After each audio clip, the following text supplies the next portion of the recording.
Exam point. എല്ലാവരും സുഖമായിട്ടിരിക്കുകയല്ലേ? അപ്പോൾ കഴിഞ്ഞ ക്ലാസ്സിൽ നമ്മളുടെ സോഷ്യൽ സയൻസിൻ്റെ ഫസ്റ്റ് ചാപ്റ്റർ ആണ് നമ്മൾ ഡിസ്കസ് ചെയ്തത്. നമ്മുടെ ഫസ്റ്റ് ചാപ്റ്റർ എന്ന് പറയുന്നത് ഏർലി ഹ്യൂമൻ ലൈഫ് ആയിരുന്നു, അതായത് ആദ്യകാല മനുഷ്യ ജീവിതം. അപ്പോൾ ഈ ഒരു ചാപ്റ്ററിൽ നമ്മൾ പാലിയോലിത്തിക് ഏജ്, മീസോലിത്തിക് ഏജ്, അതേപോലെ തന്നെ നിയോലിത്തിക് ഏജ്, ഇങ്ങനെ 3 ഏജുകളെ കുറിച്ച് പഠിച്ചു. എങ്ങനെയാണ് ഈ കാലഘട്ടങ്ങളിൽ ഹ്യൂമൻസ് ജീവിച്ചിരുന്നത്, അതിൻ്റെ ഡിഫറെൻറ്റ് ഫീച്ചേഴ്സ് ഒക്കെ നമ്മൾ പഠിച്ചു. അപ്പോൾ ഇന്ന് നമ്മൾ ഡിസ്കസ് ചെയ്യാൻ പോകുന്നത് നമ്മളുടെ സോഷ്യൽ സയൻസിൻ്റെ സെക്കൻഡ് ചാപ്റ്ററാണ്, അതായത് ദ റിവർ വാലി സിവിലൈസേഷൻസ് അഥവാ നദീതട സംസ്കാരങ്ങൾ.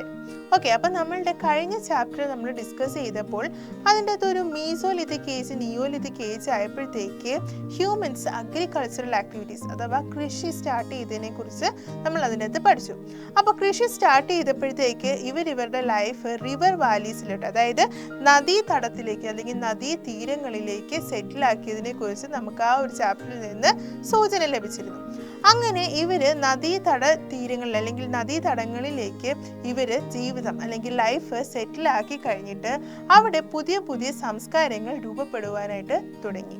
അപ്പോൾ അതിനെക്കുറിച്ചൊക്കെയാണ് നമ്മൾ ഈ ഒരു സെക്കൻഡ് ചാപ്റ്ററിൽ ഡിസ്കസ് ചെയ്യാൻ പോകുന്നത്. ഓക്കെ, അപ്പോൾ ഈ ഒരു ചാപ്റ്ററിൻ്റെ നോട്ട്സുകളൊക്കെ ഞാൻ പ്രിപ്പയർ ചെയ്തിരിക്കുന്നത് എക്സാം പോയിന്റിൻ്റെ ഗൈഡിൽ നിന്നാണ്. അപ്പം എക്സാം പോയിന്റിൻ്റെ ഗൈഡ് റെഫർ ചെയ്താൽ നിങ്ങൾക്ക് ചാപ്റ്ററിൻ്റെ കൺസെപ്റ്റ്സുകളൊക്കെ ക്ലിയർ ആകും.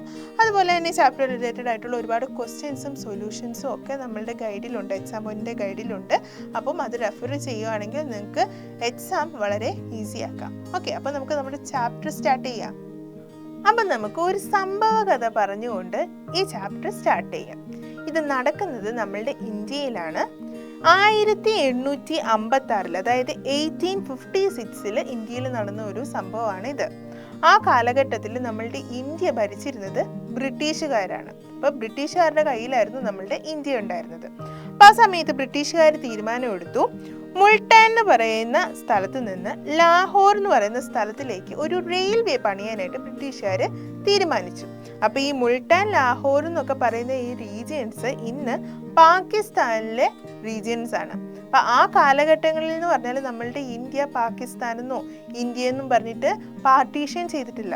അതായത് പാകിസ്ഥാനും ഇന്ത്യയുടെ പാർട്ടായിരുന്നു ആ ഒരു 1856 കാലഘട്ടങ്ങളിൽ. അപ്പം ആ സമയത്താണ് നമ്മുടെ ബ്രിട്ടീഷുകാർ മുൾട്ടാനിൽ നിന്ന് ലാഹോറിലേക്ക് ഒരു റെയിൽ പാത നിർമ്മിക്കാനായിട്ട് തീരുമാനമെടുത്തത്. എന്നിട്ട് ഈ റെയിൽ പാത നിർമ്മാണ ചുമതല കൊടുത്തത് ബ്രണ്ടൻ ബ്രദേഴ്സിനാണ്. ബ്രണ്ടൻ ബ്രദേഴ്സ് എന്ന് പറയുന്നത് ആ കാലത്തിലെ ബ്രിട്ടീഷിലെ ഒരു ഫേമസ് ആയിട്ടുള്ള 2 ബ്രദേഴ്സ് ആയിരുന്നു, അല്ലെങ്കിൽ 2 എഞ്ചിനീയേഴ്സ് ആയിരുന്നു ഇവർ, ബ്രണ്ടൻ ബ്രദേഴ്സ് എന്ന് പറയുന്നത്. അപ്പം നമ്മളുടെ റെയിൽ പാത നിർമ്മാണം ഏൽപ്പിച്ചത് അല്ലെങ്കിൽ അതിൻ്റെ ചുമതല ഏൽപ്പിച്ചത് ഈ ബ്രണ്ടൻ ബ്രദേഴ്സ് എന്ന് പറയുന്ന 2 എഞ്ചിനീയർമാർക്കാണ്. ഓക്കെ, അപ്പോൾ ഈ ഒരു റെയിൽ പാത പോകുന്നത് ഇൻഡസ് വാലിയിലൂടെയാണ്, അതായത് സിന്ധു നദീ തീരത്തിലൂടെയാണ് ഈ റെയിൽ പാത പോകുന്നത്. അങ്ങനെ ഇവർ റെയിൽ പാത നിർമ്മാണം തുടങ്ങി. അങ്ങനെ തുടങ്ങിയെങ്കിലും ഇടയ്ക്ക് വെച്ചിട്ട് ഇവർക്ക് ഈ റെയിൽ പാത നിർമ്മാണം നിർത്തിവെക്കേണ്ടി വന്നു. അതിന് കാരണം എന്താണെന്ന് വെച്ചാൽ എത്ര ശ്രമിച്ചിട്ടും ഇവരും ഇവരുടെ തൊഴിലാളികളും എത്ര ശ്രമിച്ചിട്ടും ഈ റെയിൽ പാത ആ മണ്ണിൽ ഉറപ്പിക്കാനായിട്ട് പറ്റുന്നില്ലായിരുന്നു. വളരെ ഉറപ്പില്ലാത്ത ഒരു തരം മണ്ണായിരുന്നു അതിലേ ഉണ്ടായിരുന്നത്. അപ്പം അതുകൊണ്ട് തന്നെ ഇടയ്ക്ക് വെച്ചിട്ട് ഈ ഒരു റെയിൽവേ നിർമ്മാണം അവിടെ നിന്നുപോയി. അപ്പം ഇനി എന്ത് ചെയ്യണമെന്നറിയാതെ ഇങ്ങനെ ഇവർ നിൽക്കുമ്പോഴാണ് അടുത്തുള്ള റീജിയനുകളിൽ ഈ ബ്രണ്ടൻ ബ്രദേഴ്സ് ബേൺഡ് ബ്രിക്സ്, അതായത് ചുട്ട കട്ടകൾ കാണുന്നത്. പിന്നെ വേറെ ഒന്നും അവർ ആലോചിച്ചില്ല, പെട്ടെന്ന് തന്നെ അതെല്ലാം എടുത്തുകൊണ്ട് വന്ന് ഇവർ റെയിൽ പാത നിർമ്മിക്കാനായിട്ട് തുടങ്ങി. അങ്ങനെ വളരെ സക്സസ്ഫുള്ളായിട്ട് ആ റെയിൽ പാത നിർമ്മാണം പൂർത്തിയായി, അവർ ഹാപ്പിയായി. പക്ഷേ അവിടെ ഒളിഞ്ഞിരുന്ന മറ്റൊരു സീക്രട്ട് ഉണ്ടായിരുന്നു. അതെന്താണെന്നാണ് ഇനി നമ്മൾ നോക്കാൻ പോകുന്നത്. അപ്പം ആ റെയിൽ പാത നിർമ്മാണത്തിന് വേണ്ടി അവർക്ക് കുറച്ച് ചുടുകട്ട കിട്ടിയ കാര്യം നമ്മൾ നേരത്തെ പറഞ്ഞല്ലേ. അപ്പോൾ ഈ ബേൺഡ് ബ്രിക്സ് എന്ന് പറയുന്നത് നൂറ്റാണ്ടുകൾക്ക് മുമ്പ് നമ്മളുടെ ഇന്ത്യയിൽ നിലനിന്നിരുന്ന ഒരു സംസ്കാരത്തിൻ്റെ ഭാഗമായിരുന്നു എന്ന കാര്യം അന്ന് അവർക്ക് മനസ്സിലായില്ല. എന്നാൽ പിന്നീട്, അതായത് ആ ഒരു റെയിൽ പാത നിർമ്മാണത്തിന് ശേഷം ഒരുപാട് വർഷങ്ങൾക്ക് ശേഷം ഇതിനെക്കുറിച്ചുള്ള സ്റ്റഡീസിൽ നിന്നാണ് നമുക്ക് ഈ ഒരു സിവിലൈസേഷനെ കുറിച്ചുള്ള കാര്യങ്ങൾ നമുക്ക് മനസ്സിലായത്. അതായത് 1921 സർ ജോൺ മാർഷൽ, അദ്ദേഹം ആ കാലത്തിലെ ആർക്കിയോളജിക്കൽ സർവേ ഓഫ് ഇന്ത്യയുടെ ഡയറക്ടർ ആയിരുന്നു. അപ്പോൾ അദ്ദേഹം ഒരു എക്സ്കവേഷൻ, ഉത്ഖനനം നടത്തി. അപ്പോൾ ആ ഒരു എക്സ്കവേഷനിൽ നിന്നാണ് നമ്മളുടെ ഇന്ത്യയിൽ വലിയ വലിയ സംസ്കാരങ്ങൾ, സിവിലൈസേഷൻസ് നൂറ്റാണ്ടുകൾക്ക് മുമ്പ് നമ്മളുടെ ഇന്ത്യയിൽ നിലനിന്നിരുന്നു എന്ന കാര്യം നമുക്ക് മനസ്സിലായത്. അപ്പോൾ ഈ ഒരു സ്ലൈഡിൽ കാണുന്നതാണ് നമ്മളുടെ സർ ജോൺ മാർഷൽ എന്ന് പറയുന്നത്. അപ്പം ഇതേപോലെയുള്ള എക്സ്കവേഷൻസ് നമ്മളുടെ ഇൻഡസ് വാലിയിലും നടന്നു. ഓക്കെ, അപ്പം ഈ സിന്ധു നദീ തീരത്തിലൂടെയും ഈ എക്സ്കവേഷൻസ് നടത്തിയപ്പം അവിടെ നിന്നാണ് മനസ്സിലായത് നമ്മളുടെ ഈ സിന്ധു നദീ തീരത്തിലൂടെയും അതിൻ്റെ ആ നദി ഒഴുകി പോകുന്ന പ്രദേശങ്ങളിലൂടെ എല്ലാം എന്ത് നിലനിന്നിരുന്നു, ഒരു സിവിലൈസേഷൻ നിലനിന്നിരുന്നു എന്ന കാര്യം നമുക്ക് മനസ്സിലാക്കാൻ പറ്റിയത്. അപ്പോൾ ആ ഒരു സിവിലൈസേഷൻ ഈ സിന്ധു നദീ തീരത്തിലൂടെ പോയിരുന്നതായത് കൊണ്ട് തന്നെ ഇതിനെ നമ്മൾ ഇൻഡസ് വാലി സിവിലൈസേഷൻ എന്നാണ് വിളിക്കുന്നത്. അപ്പം ഇതേപോലെ ഈ രണ്ട് പിക്ചേഴ്സിലൊക്കെ കാണുന്ന പോലെയാണ് എക്സ്കവേഷൻസ് ഒക്കെ നടത്തി, ഉത്ഖനനങ്ങളൊക്കെ നടത്തിയാണ് അതിൽ നിന്നാണ് നമുക്ക് സിവിലൈസേഷനെ കുറിച്ചുള്ള പ്രൂഫുകൾ നമുക്ക് ലഭ്യമായത്. ഓക്കെ, അപ്പം നമ്മുടെ പാകിസ്ഥാനിലെ ഒരു സ്ഥലമാണ് ഹാരപ്പ എന്ന് പറയുന്നത്. അപ്പോൾ ഈ ഹാരപ്പയിലാണ് ഫസ്റ്റ് എക്സ്കവേഷൻ നടന്നത്. അപ്പോൾ ആ എക്സ്കവേഷൻ ലീഡ് ചെയ്തത്, അതായത് അതിന് നേതൃത്വം കൊടുത്തത് ദയാറാം ഷാനിയാണ്. നിങ്ങൾ ഈ പിക്ചറിൽ കാണുന്ന ആളാണ് ദയാറാം ഷാനി എന്ന് പറയുന്നത്. അപ്പം ഈ ഇൻഡസ് വാലി സിവിലൈസേഷനെ കുറിച്ചുള്ള തെളിവുകൾ നമുക്ക് ഏറ്റവും ആദ്യം ലഭിച്ചത് ഈ ഹാരപ്പയിൽ നിന്നാണ്. അതുകൊണ്ട് തന്നെ നമ്മൾ ഇതിനെ ഹാരപ്പൻ സിവിലൈസേഷൻ എന്നും വിളിക്കും. അതായത് നമ്മുടെ ഇൻഡസ് വാലി സിവിലൈസേഷനെ ഹാരപ്പൻ സിവിലൈസേഷൻ എന്നും നമ്മൾ വിളിക്കും. അതേപോലെ തന്നെ നമ്മുടെ പാകിസ്ഥാനിലെ മറ്റൊരു സ്ഥലമാണ് മൊഹൻജദാരോ എന്ന് പറയുന്നത്. ഇവിടെയും വലിയൊരു സംസ്കാരം നിലനിന്നിരുന്നു. അവിടെയും എക്സ്കവേഷൻസ് നടത്തി. അപ്പം അതിനെ ലീഡ് ചെയ്തത് നമ്മളുടെ R.D. ബാനർജി എന്ന് പറയുന്ന ആർക്കിയോളജിസ്റ്റ് ആണ്. ഈ ഒരു പിക്ചറിൽ കാണുന്നതാണ് R.D. ബാനർജി എന്ന് പറയുന്നത്. അപ്പം ഈ ഒരു സിവിലൈസേഷനെ കുറിച്ചുള്ള റിസർച്ചുകളൊക്കെ സ്റ്റിൽ ഗോയിങ് ഓൺ ആണ്. സ്റ്റിൽ ഈ റിസർച്ച് അതായത് ഈ ഒരു സിവിലൈസേഷനെ കുറിച്ചുള്ള സ്റ്റഡീസ് നടന്നുകൊണ്ടിരിക്കുകയാണ്. ഓക്കെ, അപ്പം നമ്മുടെ ഹാരപ്പൻ സിവിലൈസേഷൻ ഏതെല്ലാം റീജിയനിലൂടെയാണ് വ്യാപിച്ച് കിടന്നിരുന്നതെന്ന് നമുക്ക് നോക്കാം. From the western part of the പാകിസ്ഥാൻ്റെ വെസ്റ്റേൺ പാർട്ട് തൊട്ടിട്ട് അലാംഗീർപൂർ, അതായത് ഉത്തർപ്രദേശിലെ അലാംഗീർപൂർ എന്ന് പറയുന്ന സ്ഥലം വരെയാണ് നമ്മുടെ ഹാരപ്പൻ സിവിലൈസേഷൻ്റെ ഒരു റീജിയൻ എന്ന് പറയുന്നത്. പിന്നെ മറ്റൊന്നെന്ന് പറയുന്നത് നമ്മുടെ നോർത്ത് സൈഡിലെ കാശ്മീർ തൊട്ടിട്ട് സൗത്ത് സൈഡിലെ നർമ്മദ വാലി വരെയും നമ്മളുടെ ഈ ഒരു സിവിലൈസേഷൻ, ഹാരപ്പൻ സിവിലൈസേഷൻ നിലനിന്നിരുന്നു. അപ്പം ഈ ഒരു ഹാരപ്പൻ സിവിലൈസേഷൻ നിലനിന്നിരുന്ന കാലഘട്ടം എന്ന് പറയുന്നത് BCE 2700 to BCE 1700 വരെയുള്ള കാലഘട്ടങ്ങളുടെ ഇടയിലാണ് ഈ ഒരു ഹാരപ്പൻ സിവിലൈസേഷൻ നിലനിന്നിരുന്നത് എന്നാണ് നമുക്ക് പഠനങ്ങളിൽ നിന്ന് മനസ്സിലാവുന്നത്. അപ്പോൾ ഈ സിവിലൈസേഷനിലെ സിറ്റീസിൻ്റെയൊക്കെ ഫീച്ചേഴ്സാണ് നമ്മൾ നോക്കാൻ പോകുന്നത്, അതായത് നഗര സവിശേഷതകൾ. അപ്പം നമ്മളുടെ ഹാരപ്പൻ സിറ്റീസിൻ്റെ കീ ഫീച്ചർ അല്ലെങ്കിൽ മെയിൻ ഫീച്ചർ എന്ന് പറയുന്നത് use of hard burn bricks, ഉറപ്പുള്ള ചുട്ട ഇഷ്ടികകളുടെ ഉപയോഗം. അതായിരുന്നു നമ്മുടെ ഹാരപ്പൻ സിറ്റീസിൻ്റെ മെയിൻ ഫീച്ചർ എന്ന് പറയുന്നത്. അപ്പോൾ ആ കാലഘട്ടങ്ങളിൽ അവരുടെ ബിൽഡിങ്സുകളെല്ലാം പണിയാനായിട്ട് യൂസ് ചെയ്തത് ഇതുപോലത്തെ ബേൺഡ് ബ്രിക്സ് അല്ലെങ്കിൽ ചുട്ട കട്ടകളായിരുന്നു. അത് മാത്രമല്ല ഈ സിറ്റീസ്, അതായത് ഹാരപ്പ, മൊഹൻജദാരോ, ലോഥൽ എന്നൊക്കെ പറയുന്ന ഈ സിറ്റീസ് എല്ലാം 2 പാർട്ടായിട്ട് തിരിച്ചിരുന്നു. 2 പാർട്ട് എന്ന് പറയുമ്പം അതിലെ ഒരു പാർട്ട് വെസ്റ്റ് സൈഡിലാണ്. അപ്പോൾ ഈ വെസ്റ്റ് സൈഡിലെ പാർട്ട് എന്ന് പറയുന്നത് കുറച്ച് ഹയർ റീജിയൻ ആണ്, അതായത് കുറച്ച് ഉയർന്ന പ്രദേശമാണ്. അപ്പം ആ പ്രദേശങ്ങളിലാണ് അഡ്മിനിസ്ട്രേഴ്സും ആ കാലത്തിലെ അഡ്മിനിസ്ട്രേഴ്സും റൂളേഴ്സും ഒക്കെ താമസിച്ചിരുന്നത് എന്നാണ് നമ്മൾ വിശ്വസിക്കുന്നത്, നമ്മുടെ പഠനങ്ങളിൽ നിന്ന് നമുക്ക് മനസ്സിലാക്കുന്നത്. അതേപോലെ തന്നെ വലിയ വലിയ ബിൽഡിങ്ങുകളുടെ എല്ലാം അവശേഷിപ്പുകൾ നമുക്ക് ഈ ഒരു പാർട്ടിൽ നിന്ന് ലഭിച്ചിട്ടുണ്ട്. ഇനി മറ്റൊരു പാർട്ട് എന്ന് പറയുന്നത് ഈസ്റ്റ് സൈഡാണ്. സിറ്റിയുടെ ഈസ്റ്റ് സൈഡിലാണ് മറ്റൊരു പാർട്ട് എന്ന് പറയുന്നത്. ഈ ഒരു റീജിയൻ എന്ന് പറയുന്നത് കുറച്ച് ലോവർ, അതായത് താഴ്ന്ന റീജിയൻ ആണ്. ഇവിടെ ആയിരിക്കാം സാധാരണക്കാരായിട്ടുള്ള ജനങ്ങൾ ജീവിച്ചിരുന്നത് എന്നാണ് നമ്മൾ മനസ്സിലാക്കുന്നത്. അപ്പം ഈ കോമൺ ആൾക്കാർ ജീവിച്ചിരുന്ന ഈ ഒരു റീജിയനിൽ നിന്നാണ് നമുക്ക് വീടുകളുടെ ഒക്കെ അവശേഷിപ്പുകൾ നമുക്ക് ലഭിക്കുന്നത്. ഓക്കെ, അപ്പം നമ്മുടെ ഈ സിറ്റീസിലൊക്കെ തെരുവുകളുടെ 2 സൈഡിലൊക്കെ ആയിട്ടാണ് വീടുകൾ നിർമ്മിച്ചിരുന്നത്. Okay, so houses are build along both sides of the planned streets. അപ്പം സ്ട്രീറ്റുകളുടെ 2 സൈഡുകളിലായിട്ടായിരുന്നു വീടുകൾ നിർമ്മിച്ചിരുന്നത്. ഇനി വീടുകളെല്ലാം വേരിയൻ സ്ട്രക്ചേഴ്സ് ആയിരുന്നു, പല സ്ട്രക്ചറുകളിലുള്ള വീടുകളുണ്ടായിരുന്നു. ചില വീടുകൾക്ക് ഒരു റൂമേ ഉണ്ടാവുള്ളൂ, ചില വീടുകൾ എന്ന് പറയുന്നത് ഒന്നിൽ കൂടുതൽ റൂമുള്ളതും കോർട്ട്യാർഡുള്ളതും അതുപോലെ കിണറുകളുള്ളതുമായിട്ടുള്ള വീടുകളും ഉണ്ടായിരുന്നു. അത് മാത്രമല്ല, ഇതിപ്പം ഏത് സ്ട്രക്ചറിലുള്ള വീടാണെന്ന് പറഞ്ഞാൽ പോലും എല്ലാ വീടുകളിലും എന്തുണ്ടായിരുന്നു? ടോയ്ലറ്റ്, ശൗചാലയങ്ങൾ ഉണ്ടായിരുന്നു. അപ്പം ഒരു അന്നത്തെ ആ സിറ്റിയുടെ ഒരു ഇല്ലസ്ട്രേറ്റഡ് ഐഡിയയാണ് നിങ്ങൾ ഈ ഒരു പിക്ചറിൽ കാണുന്നത്. ഏകദേശം ഇതുപോലെയായിരുന്നു ആ കാലഘട്ടത്തിലെ ആ ഒരു സിവിലൈസേഷനിലെ സിറ്റീസ് നിലനിന്നിരുന്നത്.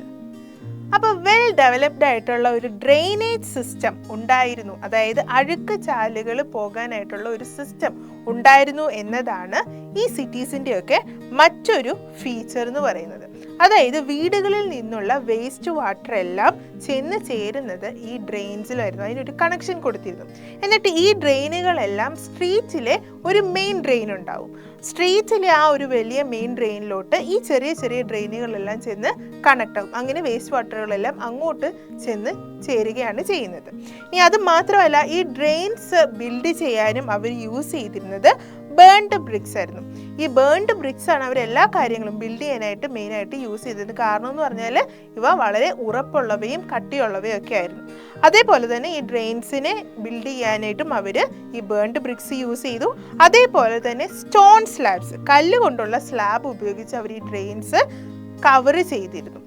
ഇനി ഈ ഒരു സമയങ്ങളിൽ അല്ലെങ്കിൽ ആ ഒരു സിവിലൈസേഷൻ നിലനിൽക്കുന്ന സമയത്ത് എന്ന് പറഞ്ഞാൽ ചെറിയ ടൗണുകളിലും വില്ലേജസിൽ പോലും ഇതുപോലത്തെ എഫക്റ്റീവ് ആയിട്ടുള്ള വെൽ ഡെവലപ്ഡ് ആയിട്ടുണ്ടായിരുന്ന ഡ്രെയിനേജ് സിസ്റ്റം നിലനിന്നിരുന്നു.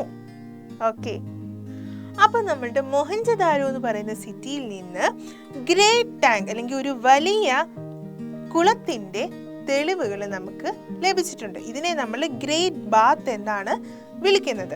അപ്പോൾ ആ കാലഘട്ടത്തിലെ ജനങ്ങളുടെ ആർക്കിടെക്ചറൽ സ്കിൽസ് അല്ലെങ്കിൽ നിർമ്മാണ കഴിവുകളെ അല്ലെങ്കിൽ ആ നിർമ്മാണ സ്കില്ലുകളെ കുറിച്ചുള്ള എവിഡൻസ് ആണ് നമുക്ക് ഇതിൽ നിന്ന് ലഭ്യമാകുന്നത്. അപ്പോൾ ഈ ഒരു ഗ്രേറ്റ് ബാത്ത് എന്ന് പറയുന്ന ഗ്രേറ്റ് ടാങ്കും അവർ ബിൽഡ് ചെയ്യാനായിട്ട് യൂസ് ചെയ്തത് ബേൺഡ് ബ്രിക്സ് ആണ്, ചുട്ട കട്ടകളാണ്.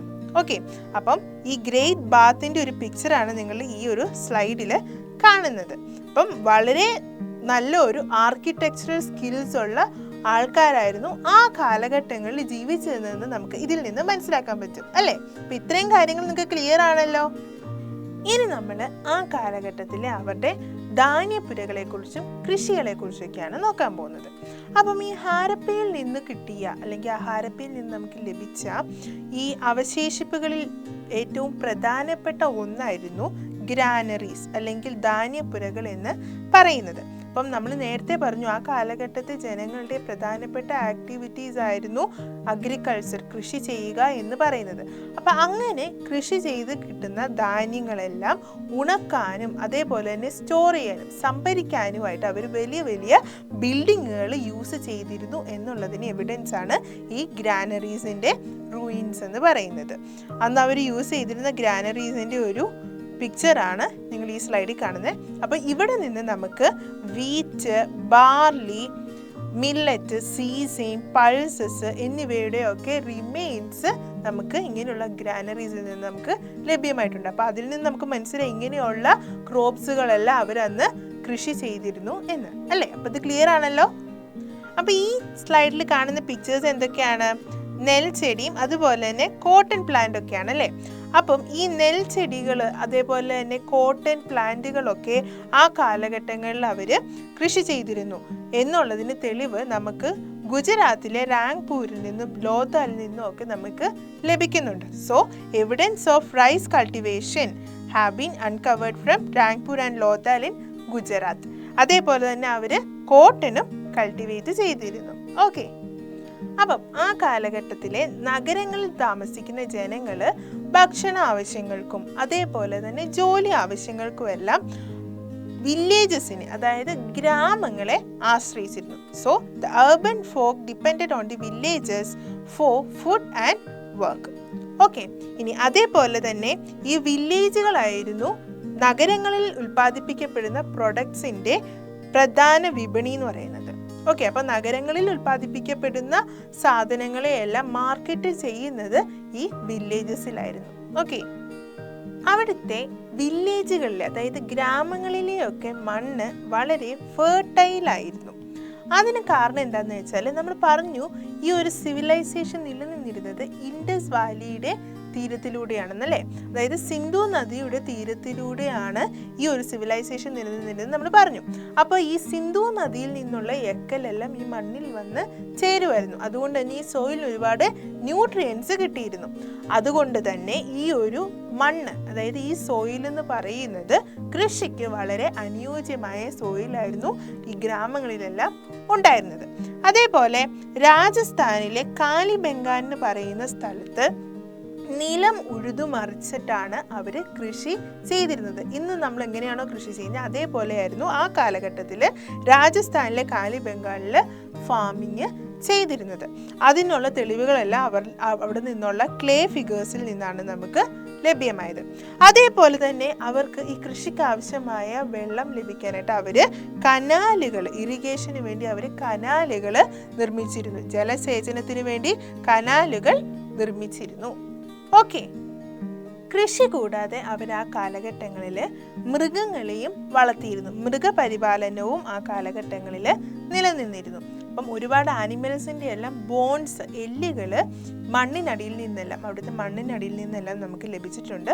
അതുകൂടാതെ റൈനോസേഴ്സിൻ്റെയും എലിഫൻറ്റിൻ്റെയും ഒക്കെ ക്ലേ കൊണ്ടുള്ള ഫിഗേഴ്സ്, ഈ ഒരു പിക്ചറിൽ കാണുന്ന പോലെ ക്ലേ കൊണ്ടുള്ള ഫിഗേഴ്സുകളെല്ലാം നമുക്ക് അവിടുന്ന് കിട്ടി. അപ്പം ഇതൊക്കെയാണ് അന്ന് ആ കാലഘട്ടങ്ങളിൽ അവർ മൃഗപരിപാലനവും നടത്തിയിരുന്നു എന്നുള്ളതിനുള്ള തെളിവെന്ന് പറയുന്നത്.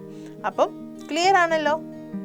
അങ്ങനെ ഗ്രാമങ്ങളിലൊക്കെ മിച്ചം വരുന്ന ധാന്യങ്ങൾ, അതായത് ഗ്രാമങ്ങളിലെല്ലാം യൂസ് ചെയ്ത് കഴിഞ്ഞിട്ട് ബാക്കി മിച്ചം വരുന്ന ധാന്യങ്ങളെല്ലാം അവർ ധാന്യപ്പുരകളിൽ അല്ലെങ്കിൽ നമ്മുടെ ഗ്രാനറീസിൽ അവർ സ്റ്റോർ ചെയ്ത് വെക്കുമായിരുന്നു. അപ്പോൾ ഗ്രാനറീസ് അവർ അതിനു വേണ്ടിയാണ് യൂസ് ചെയ്തത്.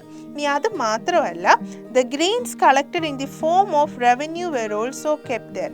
അതായത് നികുതിയായി കളക്ട് ചെയ്യുന്ന ഗ്രെയിൻസും അവർ ഇങ്ങനെയുള്ള ധാന്യപ്പുരകളിൽ സ്റ്റോർ ചെയ്ത് വെക്കുന്നു. അതായത് അന്നത്തെ കാലഘട്ടങ്ങളിൽ നികുതി, അതായത് ടാക്സ് ഒന്നും അടയ്ക്കുന്നത് ഇതുപോലെ കോയിൻസ് ഒന്നും കൊടുത്തിട്ടൊന്നുമല്ല. അന്ന് കോയിൻസ് ഒന്നും നിലവിലില്ലായിരുന്നു. അതിന് പകരം അവർ കൈമാറിയിരുന്നത് ഇതുപോലെയുള്ള ധാന്യങ്ങൾ അല്ലെങ്കിൽ അഗ്രികൾച്ചറൽ പ്രൊഡക്ട്സ് ആയിരുന്നു. അപ്പോൾ അങ്ങനെയുള്ള ധാന്യങ്ങളെല്ലാം ഇതേപോലെ തന്നെ ഗ്രാനറീസിൽ, അതായത് ധാന്യപ്പുരകളിലായിരുന്നു അവർ സ്റ്റോർ ചെയ്ത് വെച്ചിരുന്നത്. ഇനി ഇങ്ങനെ സ്റ്റോർ ചെയ്ത് വെക്കുന്ന ഗ്രെയിൻസ് എല്ലാം അവർ പബ്ലിക്കിന് അവൈലബിൾ ആക്കി കൊടുക്കുമായിരുന്നു. അതായത് പൊതുജനത്തിന്, അതായത് ഇതുപോലെ ഫുഡ് അല്ലെങ്കിൽ ധാന്യങ്ങൾ ആവശ്യമുള്ള പൊതുജനത്തിന് അവർ അവൈലബിൾ ആക്കി കൊടുക്കുന്നത്. അപ്പം വളരെ എഫിഷ്യൻ്റ് ആയിട്ടുള്ള അല്ലെങ്കിൽ വളരെ എഫക്റ്റീവ് ആയിട്ടുള്ള ഒരു ഭരണ സംവിധാനം അല്ലെങ്കിൽ ഒരു അഡ്മിനിസ്ട്രേറ്റീവ് സിസ്റ്റം അവിടെ അന്നത്തെ കാലത്ത് നിലനിന്നിരുന്നു എന്നതിന് തെളിവാണ് ഈ ഗ്രാനറീസിലെ സ്റ്റോറേജ് എന്ന് പറയുന്നത്. ഓക്കെ, ഇനി നമുക്ക് അവരുടെ ട്രേഡ് അല്ലെങ്കിൽ കച്ചവടം എങ്ങനെയായിരുന്നു എന്നും കൂടെ നമുക്കൊന്ന് നോക്കാം. അപ്പം അഗ്രികൾച്ചറൽ പ്രോഗ്രസ്, അതായത് കൃഷിയിൽ വന്ന വർധനവ് ഒരുപാട് പ്രൊഡക്ട്സിൻ്റെ വർധനവിനും കാരണമായി. അതുകൊണ്ടാണ് അവർക്ക് ഗ്രെയിൻസ് എല്ലാം എന്ത് ചെയ്ത് വെക്കേണ്ടി വന്നത്, സ്റ്റോർ ചെയ്ത് വെക്കേണ്ടി വന്നത്, ഗ്രാനറീസിലൊക്കെ സ്റ്റോർ ചെയ്ത് വെക്കേണ്ടി വന്നത്. അതെന്തുകൊണ്ടാണ്? ഈ അഗ്രികൾച്ചറിൽ ഉണ്ടായ വർധനവ് കൊണ്ട് ഒരുപാട് ധാന്യങ്ങൾ പ്രൊഡ്യൂസ് ചെയ്യേണ്ടി വന്നു. അതാണ് എക്സ്ട്രാ അവർക്ക്, അതിൽ എക്സ്ട്രാ വരുന്നതാണ് അവർക്ക് സ്റ്റോർ ചെയ്ത് വെക്കേണ്ടി വന്നത്. അങ്ങനെ സ്റ്റോർ ചെയ്ത് വെക്കുക മാത്രമല്ല അവർ ചെയ്തത്, ഈ സ്റ്റോർ ചെയ്ത് വെക്കുന്ന ഗ്രെയിൻസുകളെല്ലാം അവർ ട്രേഡ് ചെയ്യുകയും കൂടി ചെയ്തത്. അതായത് അവർ കച്ചവടം ചെയ്യുകയും കൂടി ചെയ്തിരുന്നു. അപ്പോൾ അങ്ങനെ കച്ചവടം ചെയ്യണമെങ്കിൽ അതിനെ എക്സ്ചേഞ്ച് ചെയ്യാനായിട്ട് അവർ വെയ്റ്റ്സും മെഷേഴ്സും ഒക്കെ യൂസ് ചെയ്തിരുന്നു. അതായത് അളവുകളും തൂക്കങ്ങളും ഒക്കെ ആ കാലഘട്ടങ്ങളിൽ അവർ യൂസ് ചെയ്തിരുന്നു. അപ്പം അവർ അന്ന് യൂസ് ചെയ്ത വെയിങ്ങിൻ്റെയും മെഷറിങ്ങിൻ്റെയും ഒക്കെ ടൂൾസ് നമുക്ക് ഇവിടെ നിന്ന് എവിഡൻസ് ആയിട്ട് ലഭിച്ചിട്ടുണ്ട്. ഓക്കെ, മെസപ്പൊട്ടാമിയൻ സിവിലൈസേഷനെ കുറിച്ച് നമ്മൾ ചെറിയ ക്ലാസ്സിൽ പഠിച്ചിട്ടുണ്ട് അല്ലേ? ഒരു 6th സ്റ്റാൻഡേർഡിലൊക്കെ നമ്മൾ പഠിച്ചിട്ടുള്ള കാര്യമാണ് മെസപ്പൊട്ടാമിയൻ സിവിലൈസേഷൻ എന്ന് പറയുന്നത്. അപ്പോൾ ഈ മെസപ്പൊട്ടാമിയയിൽ നിന്ന് ലഭിച്ചിട്ടുള്ള ലിഖിതങ്ങളിൽ അവരെഴുതിയിട്ടുണ്ട് അവരുടെ മെലൂഹ എന്ന് പറയുന്ന സ്ഥലവുമായിട്ടുള്ള ട്രേഡ് റിലേഷനെ കുറിച്ച്, കച്ചവട ബന്ധത്തെക്കുറിച്ച് അവരുടെ ലിഖിതങ്ങളിൽ എഴുതിയിട്ടുണ്ടായിരുന്നു. അപ്പം ഈ ചരിത്രകാരന്മാർ പറയുന്നത് ഈ മെലൂഹ എന്ന് പറയുന്നത് ഈ ഹാരപ്പ ആയിരിക്കാം എന്നാണ്. അതായത് അവർ ആ ലിഖിതങ്ങളിൽ മെൻഷൻ ചെയ്തിരിക്കുന്ന മെലൂഹ എന്ന സ്ഥലം നമ്മൾ ഇന്ന് ഈ പറയുന്ന ഹാരപ്പ ആയിരിക്കാം എന്നാണ് ചരിത്രകാരന്മാർ പറയുന്നത്. അതിന് കാരണം എന്താണെന്ന് വെച്ചാൽ ഈ ഹാരപ്പയിൽ നിന്ന് മെസപ്പൊട്ടോമിയൻ സീലുകൾ, അതായത് മെസപ്പൊട്ടോമിയൻ മുദ്രകൾ നമുക്ക് ലഭിച്ചിട്ടുണ്ട്. ഇത് ഇവരുടെ ഒരു ട്രേഡ് റിലേഷൻ്റെ എവിഡൻസ് ആണ്. ഓക്കെ, അപ്പം അവിടെ നിന്ന് ഹാരപ്പയിൽ നിന്ന് ലഭിച്ചിട്ടുള്ള മെസപ്പൊട്ടോമിയൻ മുദ്രകളുടെ ഒരു പിക്ചേഴ്സ് ആണ് ഇതെല്ലാം. ഓക്കെ, ഇത് ക്ലിയർ ആണല്ലോ എല്ലാവർക്കും?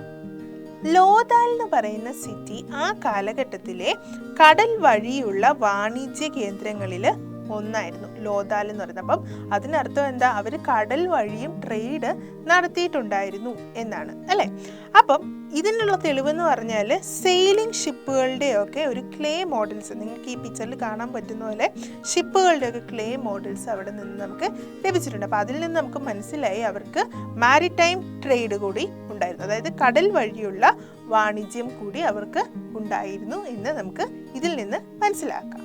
ഓക്കെ, അപ്പോൾ ഇപ്പം നമ്മൾ കണ്ട സീലുകൾ, മുദ്രകളൊക്കെ അവർ ആ കാലഘട്ടങ്ങളിൽ കച്ചവട ആവശ്യത്തിന് വേണ്ടി ഉപയോഗിച്ചതായിരിക്കാം എന്നാണ് നമ്മൾ കരുതുന്നത്.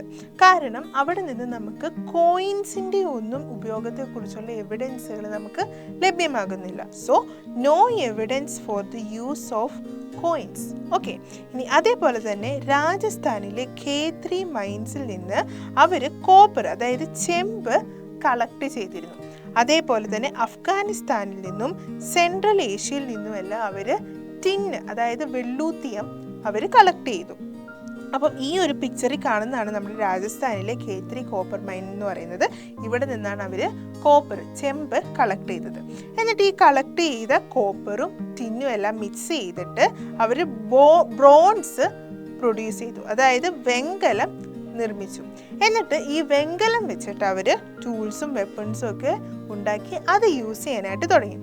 അതുകൊണ്ട് തന്നെ ഈ ഒരു സിവിലൈസേഷൻ, അതായത് നമ്മുടെ ഹാരപ്പൻ സിവിലൈസേഷനെ ബ്രോൺസ് ഏജ് സിവിലൈസേഷൻ എന്നാണ് നമ്മൾ എന്നും കൂടെ നമ്മൾ വിളിക്കാറുണ്ട്. ഓക്കെ, അതായത് ഈ ഒരു സിവിലൈസേഷൻ ടൈമിലാണ് ബ്രോൺസിനെ അവർ യൂസ് ചെയ്യാനായിട്ട് തുടങ്ങിയത്. അപ്പോൾ അവർ ആ കാലഘട്ടങ്ങളിൽ യൂസ് ചെയ്ത കുറച്ച് ബ്രോൺസ് ടൂളുകളാണ് ഈ ഒരു സ്ലൈഡിൽ നിങ്ങൾ കാണുന്നത്. അപ്പം ഇത്രയും കാര്യങ്ങൾ നിങ്ങൾക്ക് ക്ലിയർ ആണല്ലോ, അല്ലേ? ഇനി നമുക്ക് അവരുടെ കരകൗശല വസ്തുക്കളുടെയും തൊഴിൽ കൂട്ടങ്ങളുടെയും ഒക്കെ പ്രത്യേകതകൾ എന്തൊക്കെയാണെന്ന് നമുക്ക് നോക്കാം. അപ്പം the seals, clay figures, utensils, ornaments etcetera dug out from Harappa bear witness to their craftsmanship. അതായത് ഹാരപ്പയിൽ നിന്ന് നമുക്ക് ലഭിച്ചിട്ടുള്ള മുദ്രകൾ, അതുപോലെ തന്നെ കളിമൺ ഫിഗേഴ്സ്, അതേപോലെ ഓർണമെൻറ്റ്സ്, ഇതെല്ലാം നമുക്ക് ഹാരപ്പയിൽ നിന്ന് ലഭിച്ചല്ലേ. അപ്പോൾ അതിൽ നിന്ന് നമുക്ക് അവരുടെ കരവിരുത്, അതായത് അവരുടെ സ്കില്ലുകളെ കുറിച്ചുള്ള ഒരു വലിയൊരു എവിഡൻസ് ആണ് ഇതിൽ നിന്നെല്ലാം നമുക്ക് ലഭ്യമാകുന്നത്. അപ്പം ഈ ഒരു ക്ലേ വെച്ചിട്ടാണ് അവർ ആ കാലഘട്ടങ്ങളിൽ പോട്ട്സ്, കളിമൺ പാത്രങ്ങൾ ഉണ്ടാക്കിയിരുന്നത്. അപ്പോൾ അതുണ്ടാക്കാനായിട്ട് അവർ യൂസ് ചെയ്തിരുന്ന ക്ലീൻസിൻ്റെ അവശേഷിപ്പുകൾ നമുക്ക് ഹാരപ്പയിൽ നിന്ന് ലഭിച്ചിട്ടുണ്ട്. അതുപോലെ തന്നെ ക്ലേ പോട്ട്സിലായിരുന്നു അവർ ഓർണമെൻ്റൽ വർക്ക്സ് നടത്തിയിരുന്നത്.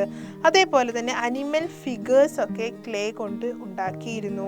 ഇനി അനിമൽസിൻ്റെ ഫിഗേഴ്സ് മാത്രമല്ല, മെന്നിൻ്റെയും വുമൻ്റെയും, അതായത് പുരുഷൻ്റെയും സ്ത്രീയുടെയും ഒക്കെ ഫിഗേഴ്സ്, രൂപങ്ങൾ അവർ കളിമണ്ണ് കൊണ്ട് അവർ ഉണ്ടാക്കിയിരുന്നു.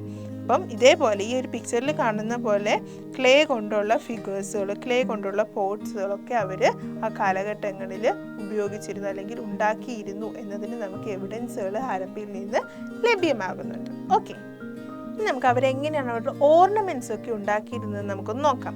അപ്പോൾ അവർ ചെമ്പ്, വെങ്കലം, സ്വർണം, അതായത് കോപ്പർ, ബ്രോൺസ്, ഗോൾഡ് എന്നൊക്കെ പറയുന്ന ഈ മെറ്റീരിയൽസ് വെച്ചിട്ടാണ് അവർ മെയിനായിട്ട് അവരുടെ ഓർണമെൻറ്റ്സ് ഒക്കെ ഉണ്ടാക്കാനായിട്ട് യൂസ് ചെയ്തത്, അല്ലെങ്കിൽ അതുകൊണ്ടാണ് അവരുടെ ഓർണമെൻറ്റ്സ് ഉണ്ടാക്കിയിരുന്നത്.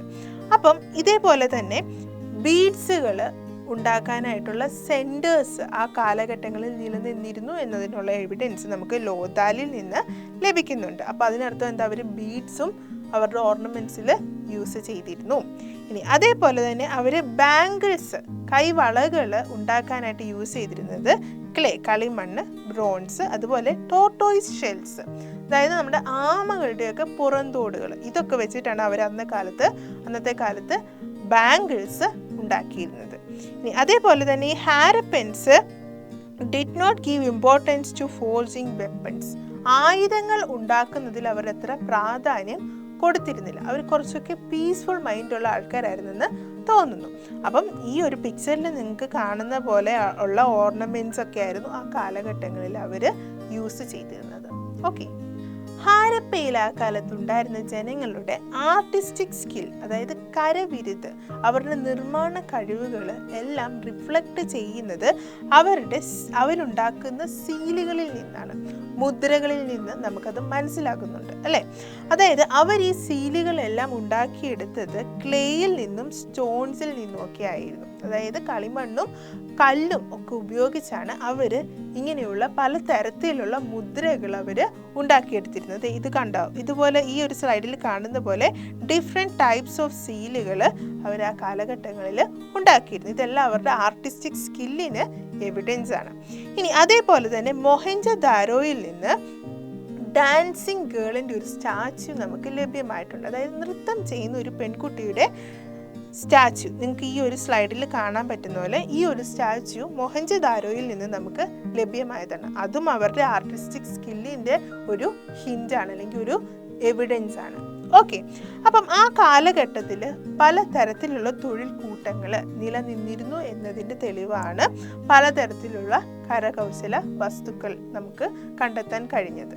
ഓക്കെ, അപ്പോൾ ഇൻഡസ് വാലിയിൽ നിന്ന് നമുക്ക് പലതരത്തിലുള്ള മുദ്രകൾ ലഭിച്ചെന്ന് നമ്മൾ പറഞ്ഞല്ലേ.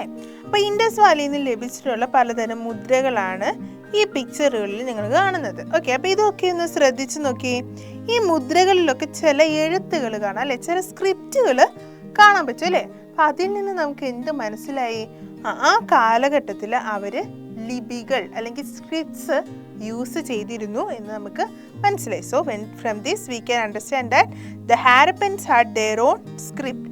ഹാരപ്പൻ സിറ്റീസിൽ ഉണ്ടായിരുന്ന ജനങ്ങൾക്ക് അവരവരുടേതായ അല്ലെങ്കിൽ അവരുടെ ആ ജനങ്ങൾക്കിടയിൽ ലിപികൾ ഉണ്ടായിരുന്നു, സ്ക്രിപ്റ്റുകൾ ഉണ്ടായിരുന്നു എന്ന് നമുക്ക് ഈ മുദ്രകളിലുള്ള ഈ സ്ക്രിപ്റ്റുകളിൽ നിന്ന് നമുക്കത് മനസ്സിലാക്കാൻ പറ്റും. പക്ഷേ ഇതെന്താണ് എന്നുള്ളത് അറിയാനായിട്ടുള്ള അറ്റംപ്റ്റ്സുകൾ നമ്മൾ നടത്തി.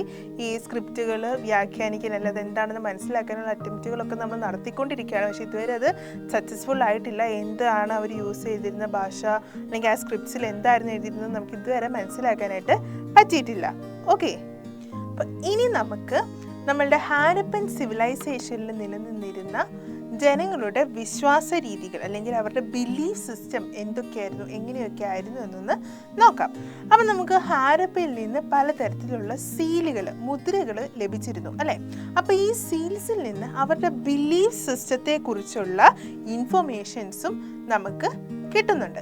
അപ്പം ആ കാലഘട്ടത്തിൽ സ്ത്രീകളുടെ കളിമൺ പ്രതിമകളെ അല്ലെങ്കിൽ അവരുടെ ഫിഗേഴ്സിനെ ഉണ്ടാക്കി ആൾക്കാർ ആരാധിച്ചിരുന്നു. അപ്പം അവർക്ക് ആ കാലഘട്ടത്തിൽ മദർ ഗോഡസ് എന്ന ഒരു കൺസെപ്റ്റ് ആയിരുന്നു ഉണ്ടായിരുന്നത്. അതേപോലെ അവരുടെ ഈ ആരാധന സിസ്റ്റം അവരുടെ സോയിൽ ഫെർട്ടിലിറ്റിയുമായിട്ട് കണക്റ്റഡ് ആയിരുന്നു. അതായത് ആ കാലഘട്ടത്തിലെ ആൾക്കാരുടെ ഏറ്റവും മെയിൻ ആക്ടിവിറ്റി എന്ന് പറയുന്നത് അഗ്രികൾച്ചർ ആണെന്ന് നമ്മൾ പറഞ്ഞായിരുന്നു അല്ലേ.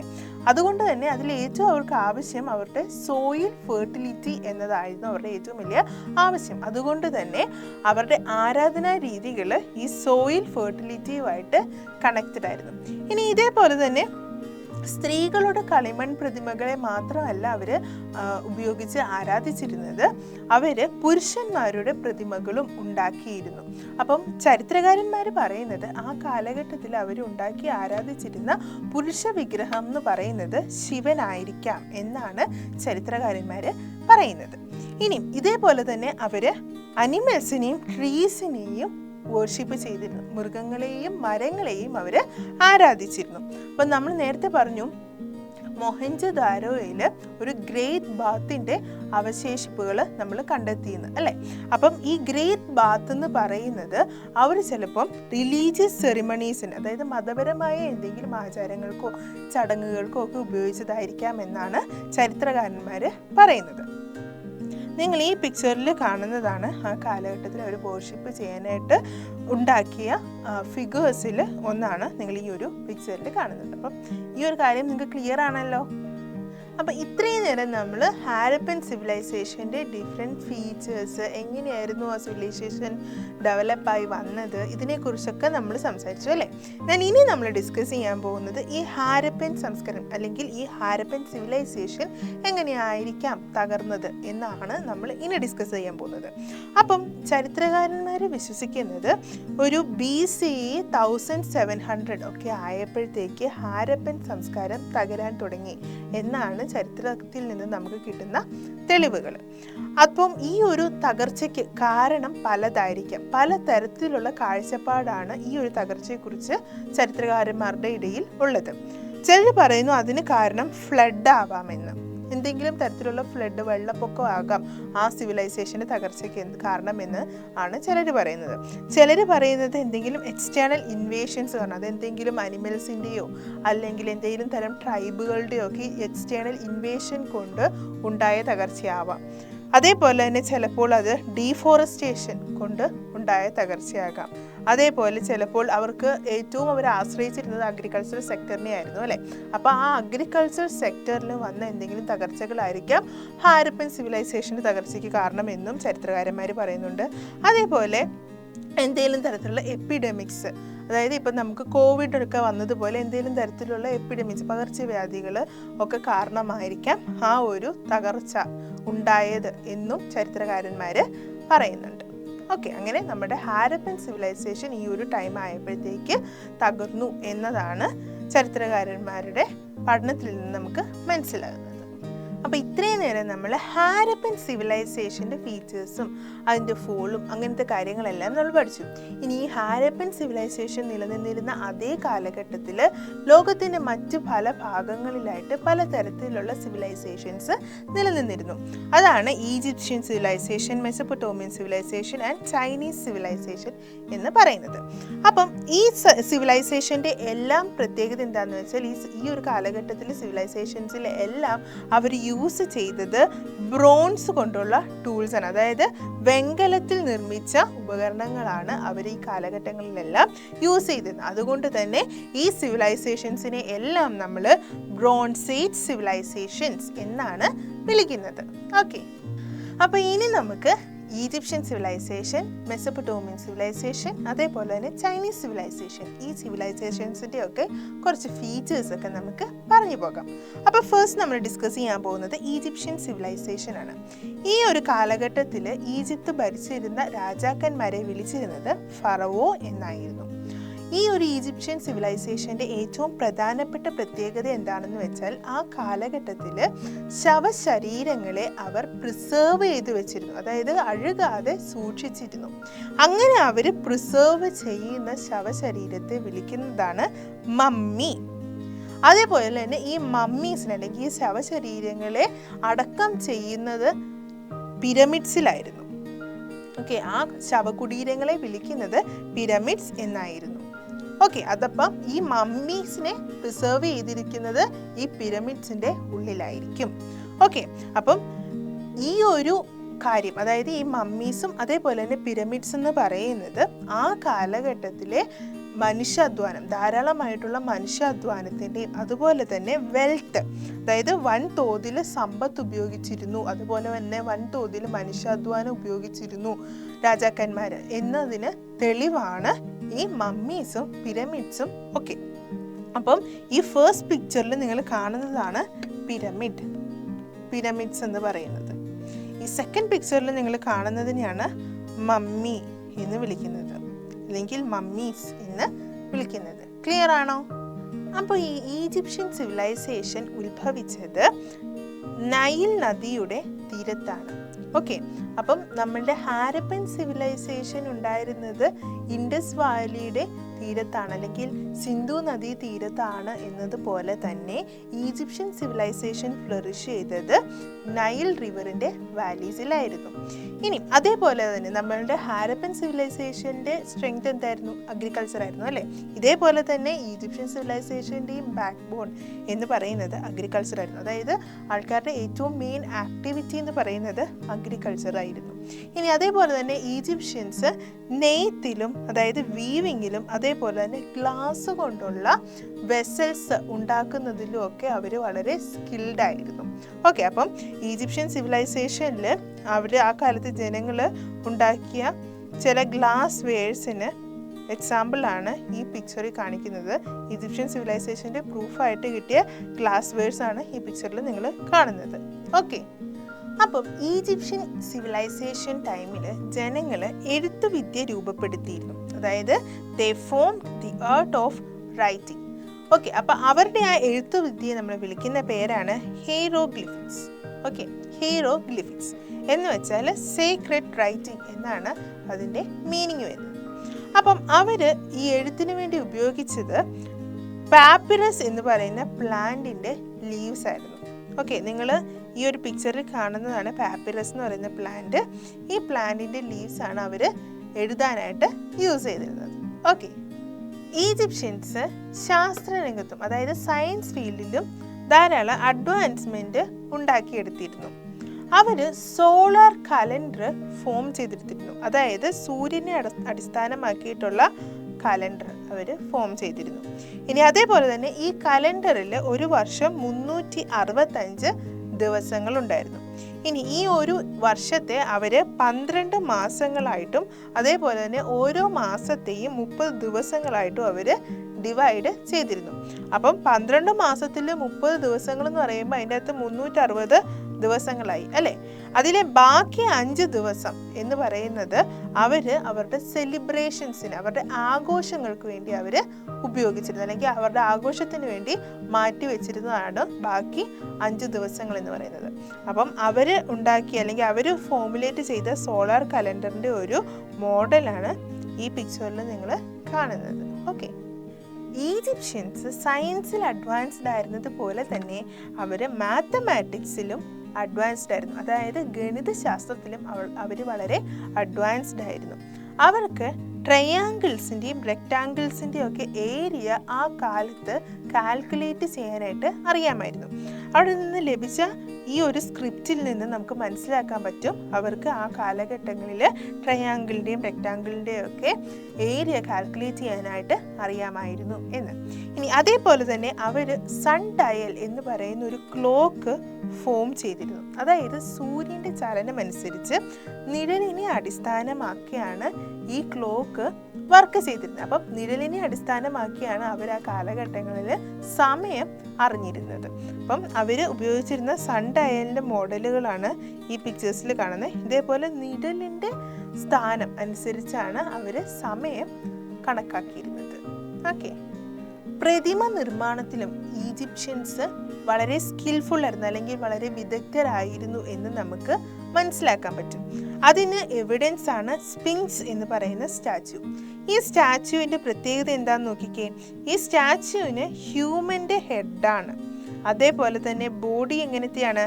ലയൻ്റെ ബോഡിയാണ്. അതായത് സിംഹത്തിൻ്റെ ശരീരവും മനുഷ്യൻ്റെ തലയുമാണ് ഈ സ്റ്റാച്യുവിന്.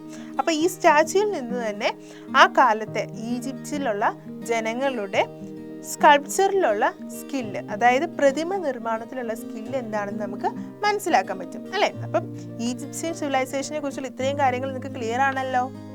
അപ്പം ഇനി നമ്മൾ ഡിസ്കസ് ചെയ്യാൻ പോകുന്നത് മെസപ്പൊട്ടോമിയൻ സിവിലൈസേഷനെ കുറിച്ചാണ്.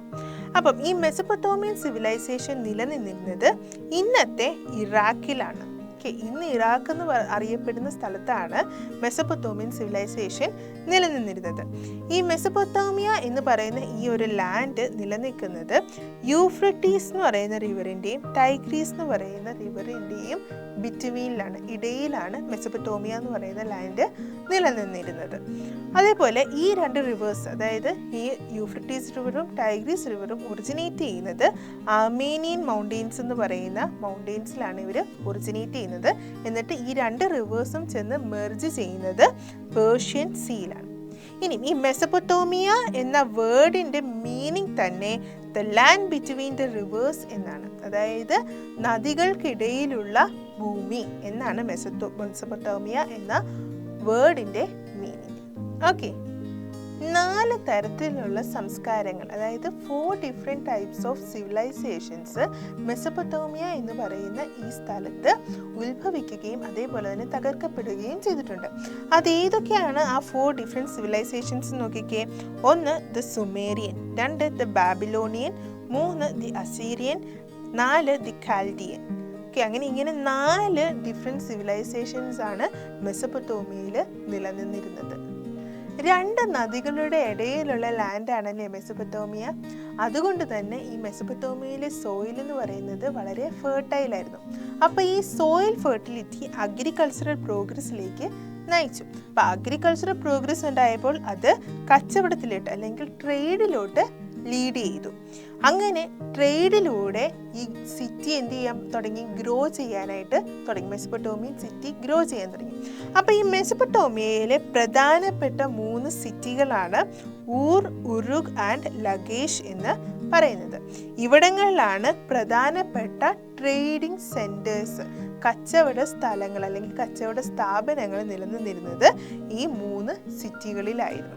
അപ്പം മെസപ്പൊട്ടേമിയൻ സിറ്റിയുടെ ഒരു ചെറിയ മോഡലാണ് ഈ പിക്ചറിൽ കാണാനായിട്ട് പറ്റുന്നത്. അപ്പം അത്യാവശ്യം ഡെവലപ്ഡ് ആയിട്ടുള്ള ഒരു സിറ്റി ആയിരുന്നു മെസപ്പൊട്ടേമിയ സിറ്റി എന്ന് പറയുന്നത്. ഓക്കെ, അങ്ങനെ മെസപ്പൊട്ടേമിയയിൽ അഗ്രികൾച്ചർ പ്രോഗ്രസ് ആയപ്പോൾ അത് ട്രേഡിലോട്ട് പ്രോഗ്രസ് ചെയ്തു, അതായത് കച്ചവടത്തിലോട്ട് പ്രോഗ്രസ് ചെയ്തു. അങ്ങനെ കച്ചവടം ഡെവലപ്പ് ആകാൻ തുടങ്ങിയപ്പോഴത്തേക്ക് ഈ എക്സ്ചേഞ്ച് ചെയ്യുന്ന സാധനങ്ങളുടെ കണക്കുകൾ സൂക്ഷിച്ചു വെക്കേണ്ട ആവശ്യങ്ങൾ വന്നു. അതുകൊണ്ട് തന്നെ അവരവിടെ അവരുടേതായ എഴുത്ത് വിദ്യ രൂപപ്പെടുത്തി.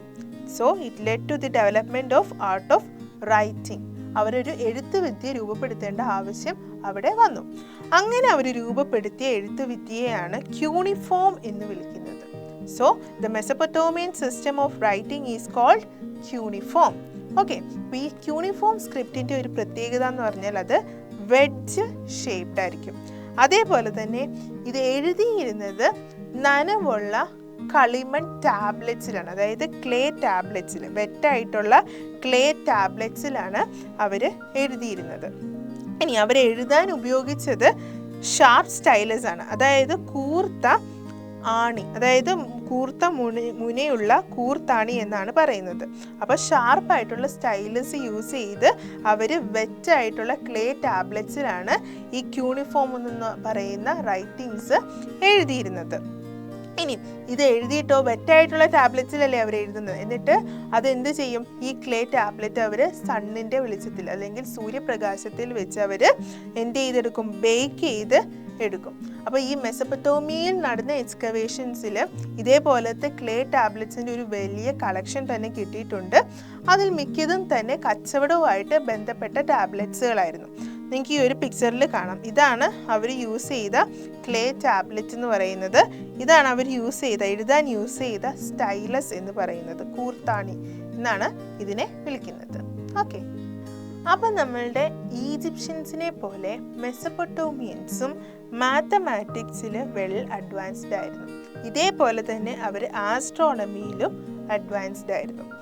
അപ്പം അവരും അവരുടേതായ കലണ്ടർ ഫോമുലേറ്റ് ചെയ്തിരുന്നു. അവർ കലണ്ടർ ഫോമുലേറ്റ് ചെയ്യാനായിട്ട് ബേസ് ചെയ്തത് മൂണിൻ്റെ മൂവ്മെൻറ്റ്സ് ആയിരുന്നു. ഓക്കെ, അതായത് ചന്ദ്രൻ്റെ ചലനങ്ങളെ ബേസ് ചെയ്താണ് അവർ അവരുടേതായ കലണ്ടർ ഫോമുലേറ്റ് ചെയ്തത്. ഇനി അവർ ഒരു വർഷത്തെ 12 മാസങ്ങളായും അതേപോലെ തന്നെ ഒരു മാസത്തെ 4 ആഴ്ചകളായും അതേപോലെ തന്നെ ഒരു ദിവസത്തെ 24 മണിക്കൂറുകളായിട്ടും ഡിവൈഡ് ചെയ്തിരുന്നു. ഇനി അതേപോലെ തന്നെ ഈ മാത്സിൽ അവർ വളരെ പ്രോഗ്രസീവ് ആയിരുന്നു എന്ന് ഞാൻ പറഞ്ഞു. അപ്പോൾ മാത്സിൽ അവർക്ക് ഡിവിഷനും മൾട്ടിപ്ലിക്കേഷനും സ്ക്വയർ റൂട്ടും ഒക്കെ അറിയാമായിരുന്നു. അപ്പം അവരുടെ കലണ്ടറിൻ്റെ ഒരു മോഡലാണ് ഈ പിക്ചറിൽ കൊടുത്തിരിക്കുന്നത്.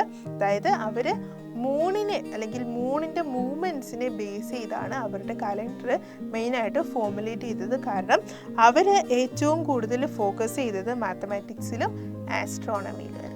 ഓക്കെ, അപ്പം മെസപ്പൊട്ടേമിയൻസിൻ്റെ ആർക്കിടെക്ചറൽ സ്കിൽസിൻ്റെ ഒരു പ്രധാനപ്പെട്ട എവിഡൻസ് ആണ് സിഗുറാത്തുകൾ എന്ന് പറയുന്നത്. സിഗുറാത്ത് എന്ന് പറഞ്ഞാൽ അവരുടെ ടെമ്പിൾസ് ആണ് സിഗുറാത്ത് എന്ന് പറയുന്നത്. ഓക്കെ, അപ്പോൾ ഈ സിഗുരാറ്റുകളെല്ലാം നിർമ്മിച്ചിരുന്നത് സിറ്റീസിലായിരുന്നു, നഗരങ്ങളിലായിരുന്നു ഈ സിഗുരാറ്റ്സുകളെ അവർ നിർമ്മിച്ചിരുന്നത്. അതേപോലെ തന്നെ ഈ സിഗുരാറ്റ്സ് എങ്ങനെയായിരുന്നു അവർ നിർമ്മിച്ചതെന്ന് വെച്ചാൽ അവർ മൺകൂനകൾ ഉണ്ടാക്കിയിട്ട് അതിനു മുകളിൽ ഇഷ്ടികകൾ വെച്ചാണ് ഈ സിഗുരാറ്റ്സുകൾ ഫോം ചെയ്തിരുന്നത്. സിഗുരാറ്റിൻ്റെ ഒരു മോഡലാണ് ഈ ഒരു പിക്ചറിൽ നിങ്ങൾ കാണുന്നത്. അപ്പോൾ ഇതായിരുന്നു അവരുടെ ആരാധനാലയം എന്ന് പറയുന്നത്. ഓക്കെ, അപ്പോൾ ഇത്ര നേരം നമ്മൾ മെസപ്പൊട്ടേമിയൻ സിവിലൈസേഷനും ഹാരപ്പൻ സിവിലൈസേഷനും ഒക്കെ പറഞ്ഞു. അപ്പോൾ ഇനി നമ്മൾ ഡിസ്കസ് ചെയ്യാൻ പോകുന്നത് ചൈനീസ് സിവിലൈസേഷനാണ്, അതായത് ചൈനീസ് സംസ്കാരം. അപ്പം മറ്റ് സിവിലൈസേഷൻസിനെ പോലെ തന്നെ ഈ സിവിലൈസേഷനും ഒരു നദിയുടെ തീരത്താണ് ഫ്ലറിഷ് ചെയ്തത്. അപ്പം ആ നദി എന്ന് പറയുന്നത് ഹ്വാങ് ഹോങ് ആണ്. അതായത് ചൈനീസ് സിവിലൈസേഷൻ ഫ്ലറിഷായ റിവർ എന്ന് പറയുന്നത് റിവർ ഹ്വാങ് ഹോ ആണ്. ഓക്കെ, അപ്പോൾ എല്ലാ സിവിലൈസേഷനെയും പോലെ തന്നെ ഈ സിവിലൈസേഷൻ്റെയും ബേസ് എന്ന് പറയുന്നത് അഗ്രികൾച്ചർ തന്നെയായിരുന്നു. അതായത് ഹ്യൂമൻസ് ഏറ്റവും കൂടുതൽ ഏർപ്പെട്ടിരുന്നത് കൃഷികളിൽ തന്നെയായിരുന്നു. ഇനി ഇത് മാത്രമല്ല, ഇവർ നെയ്ത്തിലും അതുപോലെ തന്നെ മൺപാത്ര നിർമ്മാണത്തിലും അതുപോലെ തന്നെ പട്ടുവസ്ത്ര നിർമ്മാണത്തിലും ഒക്കെ വിദഗ്ധരായിരുന്നു ഈ ചൈനീസ് സിവിലൈസേഷനിലുണ്ടായിരുന്ന ജനങ്ങൾ. ഓക്കെ, അപ്പം ചൈനയിലും എഴുത്ത് വിദ്യ നിലനിന്നിരുന്നു. ചൈനയിലെ എഴുത്തിൻ്റെ ഒരു പ്രത്യേകത എന്താണെന്ന് വെച്ചാൽ ഇറ്റ് വാസ് പിക്ടോഗ്രഫിക് നോട്ട് ആൽഫബറ്റിക്. അതായത് അക്ഷരങ്ങൾ കൊണ്ടല്ല അവർ എഴുതിയിരുന്നത്, ചിത്രങ്ങൾ ഉപയോഗിച്ചാണ് അവർ എഴുതിയിരുന്നത്. പിന്നീട് ഇത് ഒരു സ്ക്രിപ്റ്റായിട്ട് ഡെവലപ്പായി വന്നു. ഇനി അതേപോലെ തന്നെ ഈ ചൈനീസും പഴയകാല ചൈനീസുകളും ഇതേപോലെ മറ്റ് സിവിലൈസേഷൻസിനെ പോലെ തന്നെ കലണ്ടേഴ്സ്, അതായത് അവരുടേതായ കലണ്ടർ ഫോമുലേറ്റ് ചെയ്തിരുന്നു. അവരുടെ കലണ്ടറിൽ ഒരു വർഷം 365.5 ഡേയ്സ് ഉണ്ടായിരുന്നു. അപ്പം ചൈനീസ് ഫോമുലേറ്റ് ചെയ്ത കലണ്ടറിൻ്റെ ഒരു മോഡലാണ് ഈ പിക്ചറിൽ നിങ്ങൾ കാണുന്നത്. അപ്പം ഇവരുടെ എഴുത്ത് മെയിനായിട്ട് ആ കാലഘട്ടങ്ങളിൽ പിക്ടോഗ്രഫിക് ആയിരുന്നു. അതേപോലെ തന്നെ ഇവർ ഈ ഒരു പിക്ടോഗ്രഫിക് എഴുത്ത് പിന്നീട് അത് സ്ക്രിപ്റ്റായിട്ട്, അതായത് ഇഡിയോഗ്രഫിക് സ്ക്രിപ്റ്റായിട്ട് ഡെവലപ്പ് ചെയ്ത് എടുത്തു. ഓക്കെ, അപ്പോൾ ഇത്രയും നേരം നമ്മൾ ഡിഫറെൻറ്റ് ടൈപ്സ് ഓഫ് സിവിലൈസേഷൻസിനെ കുറിച്ച് ഡിസ്കസ് ചെയ്തു. അപ്പോൾ ഇനി നമുക്ക് ഈ ഒരു ചാപ്റ്ററായിട്ട് റിലേറ്റഡ് ആയിട്ടുള്ള കുറച്ച് ക്വസ്റ്റ്യൻസും അതിൻ്റെ ആൻസേഴ്സും ഒന്ന് നോക്കാം. ഫസ്റ്റ് ക്വസ്റ്റ്യൻ എന്ന് പറയുന്നത്, why the civilizations mostly emerge in river valleys? എന്തുകൊണ്ടാണ് സംസ്കാരങ്ങളെല്ലാം തന്നെ നദീതടങ്ങളിൽ ഉണ്ടായി വന്നത്, അല്ലെങ്കിൽ നദീതടങ്ങളിൽ ഉത്ഭവിച്ചത്? എന്തുകൊണ്ടായിരിക്കാം ജനങ്ങൾ ഏറ്റവും കൂടുതൽ ഈ ഒരു നദിയുടെ തീരത്ത് തന്നെ അവരുടെ ലൈഫ് സെറ്റിലാക്കാനും അല്ലെങ്കിൽ അവിടെ സംസ്കാരങ്ങൾ ഡെവലപ്പ് ചെയ്യാനും ചൂസ് ചെയ്തത് എന്നതാണ് ചോദ്യം. അതിൻ്റെ ആൻസർ എന്തായിരിക്കും നോക്കിയേ. Early man had not mastered the technology for acquiring farmlands by clearing the forest. അതായത് ഇന്നത്തെ മനുഷ്യർ ചെയ്യുന്നത് പോലെ കാടുകൾ വെട്ടിത്തെളിച്ച് അവിടെ കൃഷിയിടങ്ങളാക്കി യൂസ് ചെയ്യാനായിട്ടുള്ള ടെക്നോളജീസ് ഒന്നും പഴയകാല മനുഷ്യന് അറിയത്തുമില്ലായിരുന്നു. അവർക്ക് അങ്ങനെയുള്ള ടെക്നോളജീസ് ഒന്നും അവരുടെ കയ്യിൽ ഇല്ലായിരുന്നു. ഇനി അതേപോലെ മറ്റൊരു പോയിന്റ് നോക്കിയേ, he began farming in grassland. അപ്പോൾ ഇതുപോലെ തന്നെ ഈ ഫോറസ്റ്റുകൾ ക്ലിയർ ചെയ്ത് അവർക്ക് ഫാം ലാൻഡ്സ് ഉണ്ടാക്കാനായിട്ടുള്ള ടെക്നോളജി ഇല്ലാഞ്ഞത് കൊണ്ട് തന്നെ അവർ ഗ്രാസ് ലാൻഡുകൾ അവരുടെ ഫാമിങ്ങിന് വേണ്ടി യൂസ് ചെയ്യാനായിട്ട് തുടങ്ങി.